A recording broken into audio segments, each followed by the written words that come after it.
بہت سارے نشے لوگوں کو لگے ہوئے ہوتے ہیں. ہر آدمی کوئی نہ کوئی نشہ کرتا ہے. کوئی دولت کا کرتا ہے, کوئی شہرت کا کرتا ہے, کوئی اپنی تعریف کا نشہ کرتا ہے.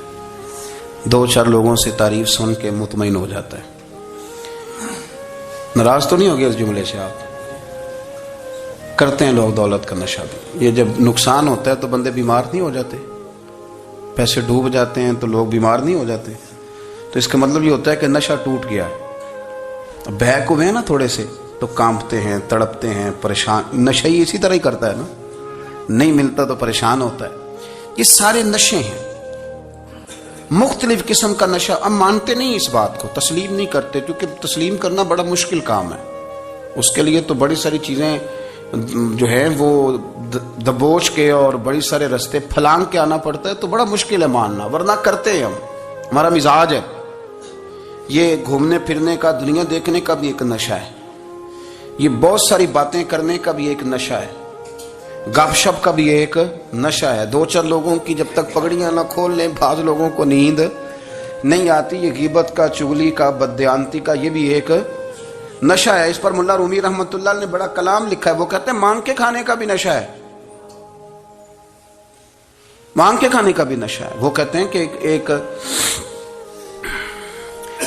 بھیک مانگنے والی خاتون تھی, تو بادشاہ کے پاس بھیک مانگنے آئی, تو بادشاہ کو پسند آ گئی, اس نے شادی کر لی. اب اس کو عادت تھی بھیک مانگ کے کھانے کی, تو وہ کنیزوں سے کہا کرتی تھی کہ فٹافٹ نہ روٹی لے کے آیا کرو, میں 2-3 دفعہ مانگوں تو پھر لایا کرو. کیونکہ ایک نشہ ہے نا, تو میں مانگوں 2-4 دفعہ تو پھر. تو انسان بہت سارے نشے کرتا ہے, یہ مانتا نہیں. یہ موبائل, یہ فیس بک, یہ سارے نشے ہی ہیں. اپنی فوٹو لگا لینا, سارا دن اسی کو دیکھتے رہنا. اور بڑے بڑے سیانے بندے جو وزادار ہیں, بڑے وزادار لوگ ہیں, لیکن وہ بھی سنجیدگی کے قائل نہیں, اس طرح کے نشوں کا شکار ہیں. یہ سارے نشے ہیں جو ہم نے پال لیے. ہمارے صوفیاء, ہمارے بزرگ فرماتے ہیں کہ تم اس طرح کرو, اگر سارے نشوں سے بچنا چاہتے ہو تو سجدے کا نشہ شروع کرو. سجدے کا نشہ شروع کرو. یہ نا اقبال کہتے ہیں, عطار ہو, رومی ہو, رازی. آپ بات کو سمجھیں. عطار ہو, رومی ہو, رازی ہو, غزالی ہو, کچھ ہاتھ نہیں آتا بے آہ سحر گاہی. کہتے بہت بڑا صوفی ہو جیسے فرید الدین عطار تھے, بہت بڑا تصوف کا امام ہو جیسے امام غزالی تھے, بہت بڑا تفسیر کا استاد ہو جیسے امام رازی ہو. عطار ہو, رومی ہو, رازی ہو, غزالی ہو, پر کچھ ہاتھ نہیں آتا بے آہ سحر گاہی. اگر سویرے اٹھ کے روتا نہیں نا اللہ کی بارگاہ میں, اگر تہجد نہیں نہ پڑھتا, تو کچھ ہاتھ نہیں آتا بے آہ سحر گاہی. پھر اس کو کوئی چیز نصیب. میری بات کی سمجھ آ رہی ہے آپ حضرات؟ جب تک آپ سویرے نہیں اٹھتے, آپ اللہ اللہ نہیں کرتے, آپ کو نوافل کا چسکا نہیں, عبادت کا مزہ نہیں. فرمایا میری عبادت کرو, یہ شوق پیدا کرو, میں نے تمہیں پیدا کیا ہے. ہم لوگوں کے نشے, مختلف نشے, بڑا عجیب رنگ ہے. محفل کی صدارت کرنے والے بڑے پیر صاحب, بڑے القابات, بیچ میں سے بندہ تلاش کرنے سے بھی نہیں مل رہا, اتنے بڑے لقب ہیں اس کے. لیکن وہ سج سنور کے 2.5 گھنٹے بیٹھا رہا محفل میں, اور نماز کا وقت آیا تو اس نے مختصر سی پڑھی, وہ نکل گیا. ہلکے سے سجدے کیے. اتنا بڑا عشق رسول نعت کا, ہو کیا بات ہے. اور عشق رسول کا بہت بڑا پیغامبر, بہت بڑا مبلغ, اور بیچارہ سمجھ ہی نہیں سکا کہ اللہ کے رسول نے فرمایا تو نماز پڑھ, میری آنکھیں ٹھنڈی ہو جائیں گی. تو یہ نشے کے عادی تو ہیں, پر حقیقت کے قائل نہیں ہیں. یہ بس ٹھیک ہے, خوابوں کی دنیا میں لوگ زندہ ہیں, پر جن کو یہ جو نشہ تھا نا عبادت کا, یہ میرے رسول پاک کی چاہت ہے, یہ میرے نبی کریم علیہ السلام کی. آپ دیکھیں نا, حضور مہینوں جا کے غار حرا میں بیٹھتے. کیا وہاں تبلیغ کرتے تھے؟ کوئی کتاب لکھتے تھے؟ رسول کریم علیہ السلام مہینہ رہتے غار حرا میں. کوئی نہ مجھے دیکھے, کوئی نہ مجھے ملے. حضور یہاں کیا ہے؟ فرمایا میں اپنے رب کی عبادت کروں گا. نبی کریم علیہ السلام نے سجدوں کے ساتھ پتھروں اور پہاڑوں کو آباد کر دیا, سجدوں کے ساتھ. آپ کا سجدہ آپ کو بہت ساری چیزوں سے چھڑا لیتا ہے, یہ بہت ساری جگہوں سے جھکنے سے بچا لیتا ہے. صوفیاء, اولیاء یہ کیا کرتے تھے؟ یہ سجدے کا ذوق ہی تو پیدا کرتے تھے. سجدے کا ذوق. شاہ عبدالعزیز دباغ رحمۃ اللہ تعالی علیہ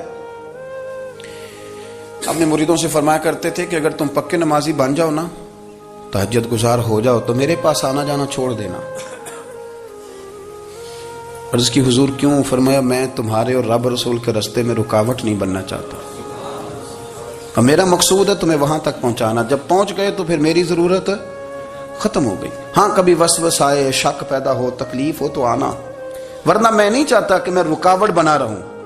تم اللہ اللہ کرو، اس مالک کو راضی کرو۔ میرے رسول پاک علیہ وسلم نے فرمایا بندہ اللہ کے سب سے قریب اس وقت ہوتا ہے جب وہ سجدے کی حالت میں ہوتا ہے۔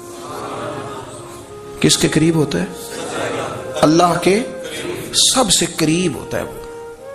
وہ بڑا نیڑے ہے رب کے، بڑا قریب ہے، اس لیے کہ وہ حالت سجدہ میں، وہ جب سجدے کرتا ہے نا، اس کی بارگاہ میں جب جھک جاتا ہے۔ آپ ذرا سجدے کی کیفیت دیکھیں نا، زبان بھی یہاں ہے، آنکھ بھی یہاں ہے، کان بھی، عقل بھی، ساری اس نے سارا کچھ رکھ دیا سجدے میں۔ آپ وہ کبھی پیچھے جائیں تو دیہاتوں میں کہا جاتا تھا ناک سے نکیرے نکالو، بہت بڑی سزا ہوتی تھی نا، ناک سے نکیرے نکالو، بڑی سزا ہوتی تھی۔ تو اس نے کہا مالک مجھے کسی نے کہا نہیں، پر دیکھنا میں نے رکھ دی ساری عقل سجدے میں، اور رکھ کے کہا کیا؟ سبحان ربی یا اللہ، اللہ میں پست ہوں تو اعلیٰ ہے، اللہ تو میرا رب ہے اور تو سب سے اعلیٰ اتنا۔ اور فرمایا جب یہ اس کیفیت میں ہوتا ہے تو پھر یہ اپنے رب کے قریب ہوتا ہے۔ کثرت عبادت، نوافل۔ ہمارے ہاں عمرے کی قرآن اندازی محفلوں پہ ہونے لگ گئی ہے، حالانکہ حدیث سے ثابت نہیں۔ میں دوستوں سے کہتا ہوں جائز ہے، کرنی چاہیے، عمرے کی قرآن اندازی جائز ہے، پر کسی حدیث میں نہیں آئی کہ قرآن اندازی کرو عمرہ کرو۔ حدیث میں قرآن اندازی یہ آئی ہے کہ نبی پاک علیہ السلام نے فرمایا تمہیں پتہ چل جائے نا پہلی صف کا ثواب کتنا ہے، تم قرآن اندازی کرو۔ عمرے کی قرآن اندازی کا تو پوسٹر چھپتا ہے، تو یہ والی قرآن اندازی کب ہونی ہے؟ ہونی چاہیے کہ نہیں؟ حضور نے فرمایا تمہیں پتہ چلے کہ اس کا ثواب کتنا، تو تم قرآن اندازی کرو، تم قرآن ڈالو۔ جب آپ نماز پڑھ رہے ہوتے ہیں، جب آپ کا مصلی آباد ہوتا ہے، صلاح الدین ایوبی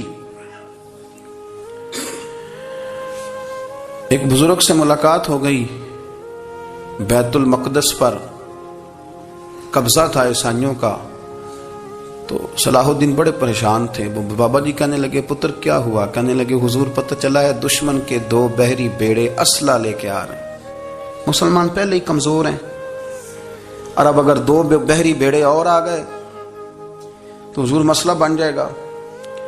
تو میں پریشان ہوں کہ کس طرح یہ کم مسئلے والی ہماری فوج ہے کیسے مقابلہ کرے گی۔ تو بابا جی کہنے لگے پتر اس طرح کرنا، آج رات تو بھی